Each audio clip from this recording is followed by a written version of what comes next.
നമുക്ക് എല്ലാവർക്കും പ്രിയപ്പെട്ട ഒരു പ്രവാചകനാണല്ലോ യൂസുഫ് നബി അലൈഹിസ്സലാം. യൂസുഫ് നബിയുടെ ജീവിതത്തിൽ ഏറ്റവും വലിയ സങ്കടം കൊടുത്തതാരാ? ഇക്കാക്കമാരാ ആണല്ലോ. ബാപ്പയ്ക്ക് യൂസുഫിനോടൊരു പ്രത്യേകമായ സ്നേഹമുണ്ട് എന്ന് തോന്നിയ ജ്യേഷ്ഠന്മാർ ചെയ്തത് യൂസുഫിനെ കൊണ്ടുപോയിട്ട് ഒരു പൊട്ടക്കിണറ്റിലേക്ക് എറിഞ്ഞു.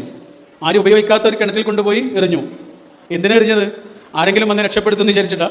ആണോ? കൊല്ലാനായിരുന്നു. രക്ഷപ്പെടുത്തിയത് പടച്ചോൻ്റെ പ്ലാനാണ്. അതാ വല്ലാത്തൊരു പ്ലാനല്ലേ ഇത്. കാരണം മലഞ്ചെരുവിലെ ഒരു കുടിലിൽ ജീവിച്ച യൂസുഫ് നബി പിന്നെ എത്തുന്നത് എവിടെയാ? ഈജിപ്തിലെ കൊട്ടാരത്തിലാണ്. ആണല്ലോ അല്ലേ?